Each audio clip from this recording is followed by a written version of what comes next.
Assalamualaikum warahmatullahi wabarakatuh. Selamat datang kembali di channel Nunu dan Fafa. Di episode kali ini aku mau ceritain tentang teror. Teror yang kayak gimana sih? Jadi 1 tahun yang lalu aku sempat kena teror yang berangsur-angsur sekitar 2 bulan. Mau tahu teror yang aku alamin? Yuk subscribe dulu channel ini biar kalian gak ketinggalan ceritanya. Dan pastiin kalian denger podcast ini dari awal sampai akhir ya. Kejadian ini terjadi sekitar 1 tahun yang lalu. Pada saat aku ada di kelas 2 SMA. Awalnya aku gak mikir kalau ini teror. Aku mikir ini sakit biasa. Karena sejujurnya, tanda-tanda dari kejadian ini, aku sakit. Ya, meskipun ini sakitnya ringan, hanya sekedar sakit kepala, tiba-tiba tangan biru, sakit, bahkan tidak bisa digerakkan. Tapi kejadian sakit ringan itu hanya berjalan sekitar 1 bulan. 1 bulan kemudian, aku merasa seperti badanku tertusuk-tusuk jarum, tapi di area yang berpindah-pindah. Aneh. Dengan kondisi yang seperti ini, aku coba untuk menceritakan yang aku alami ke sahabat, teman, keluarga, dan orang terdekat. Tapi nihil. Semua bilang, mungkin kesemutan, kamu sugesti aja. Itu halusinasi.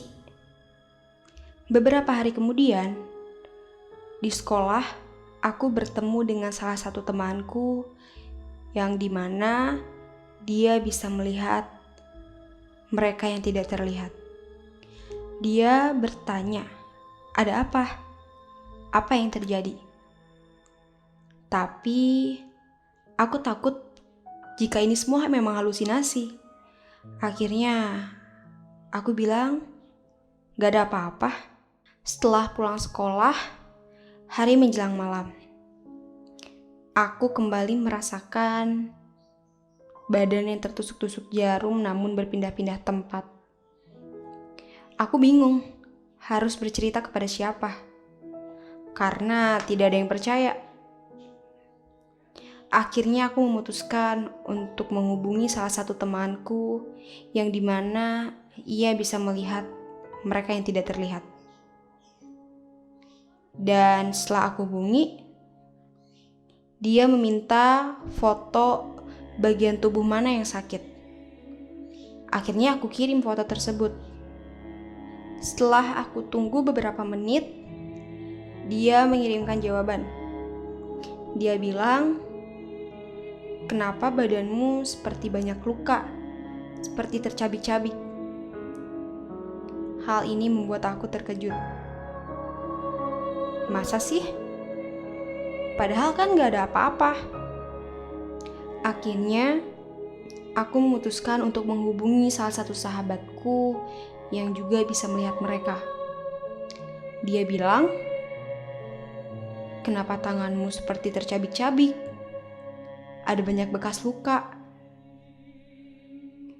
Di situ aku semakin heran. Kok bisa? Sudah 2 orang yang berkata seperti itu. Akhirnya aku mencoba untuk meyakinkan kedua orang tuaku. Tapi mereka tidak percaya. Karena badanku semakin sakit, aku mencoba untuk bilang kepada mama untuk mengantarku ke rumah saudaraku yang juga ia pernah menangani hal-hal yang seperti ini. Setibanya di rumah saudaraku, ia bertanya, ada apa? Sambil tersenyum. Aku jawab, akhir-akhir ini badanku terasa sakit, namun berpindah-pindah. Dan beberapa temanku bilang bahwa di badanku ada bekas luka tercabik-cabik. Makanya aku kesini. Akhirnya dia bilang, ini cuman bekasnya. Semoga cepat sembuh ya. Kemudian Dia memberikan aku air minum. Lalu, aku kembali pulang. Aku berharap bahwa rasa sakit itu tidak akan kembali. Ternyata, lagi dan lagi, rasa sakit itu kembali. Yah, sangat mengganggu. Setibanya di rumah, aku kembali menghubungi temanku. Aku bertanya, sebenarnya ada apa? Apa yang terjadi? Karena, jujur saja, aku merasa ketakutan ada di rumah. Belum lagi keesokan harinya. Setelah pulang sekolah, sekitar menjelang waktu maghrib, aku merasakan ada yang mengawasiku di belakang. Punggungku terasa sangat panas. Lama-lama rasa panas itu menjadi berat, sakit. Lalu, aku bilang kepada kedua orang tuaku bahwa punggungku panas. Namun, mereka tidak memikir kepada hal-hal yang macam-macam. Mereka bilang, mungkin cuaca. Namun aku yakin, jika ini ada sesuatu.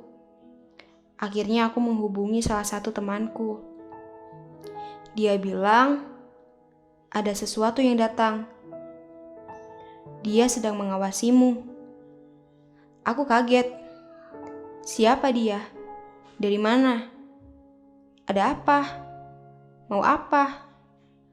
Akhirnya temanku bilang, ada orang yang menyuruh makhluk itu untuk datang mengawasimu. Setelah mendengar itu, aku syok. Di pikiranku hanyalah, dari mana dia? Siapa dia? Mau apa? Apa hubungannya denganku? Lama-kelamaan, beban ini semakin terasa. Panas dan berat, rasanya tidak betah. Akhirnya, temanku bilang, berdoa, banyak-banyak berzikir. Aku bilang, siap.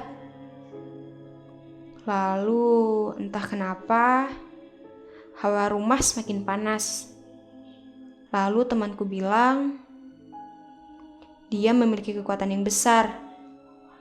Ya, wujudnya seperti leak Bali. Karena jujur, aku belum pernah melihat leak Bali sebenarnya. Aku masih merasa santai-santai saja, meskipun dengan beban yang begitu panas dan berat. Temanku bilang, coba googling. Pada saat aku cari, aku kaget. Ternyata menyeramkan. Aku tanya, seperti ini. Aku kirimkan gambar dari Google yang sudah aku screenshot tadi. Dia bilang, lebih seram dari itu. Badannya besar, tinggi, taringnya begitu panjang.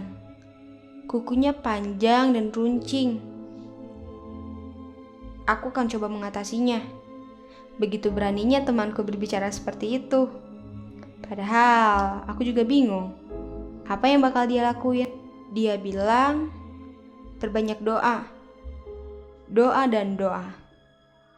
Akhirnya, seiring dengan waktu, rasa sakit dan panas itu hilang. Hingga saat ini, teror ini masih menjadi misteri. Kenapa badanku terasa seperti tercabik-cabik? Teman-temanku melihat ada luka. Siapa yang mengirim leak tersebut? Apa urusannya denganku? Entahlah. Yang jelas, aku selalu berdoa bahwa kedepannya aku ingin baik-baik saja. Aku juga tidak ingin merasakan apa yang aku rasakan pada saat itu. Aku membuat podcast ini untuk mencurahkan pengalaman-pengalaman yang terjadi kepadaku yang bersangkutan dengan mereka yang tidak terlihat. Beberapa keluarga dan sahabat serta temanku tidak percaya. Maka dari itu aku ceritakan kepada kalian. Aku tidak memaksa untuk kalian percaya. Aku hanya ingin kalian mendengarkan. Terima kasih untuk kalian yang sudah mendengarkan cerita ini dari awal sampai akhir. Jangan bersedih hati. Bagi kalian yang memiliki pengalaman yang sama, namun dianggap gila, halusinasi, atau hanya bermimpi, mereka tidak akan merasakan apa yang kita rasakan. Simpanlah ceritamu untuk dirimu sendiri.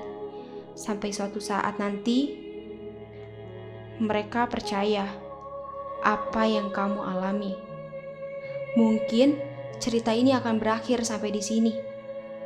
Tapi tenang, masih banyak cerita teror yang akan aku ceritakan kepada kalian.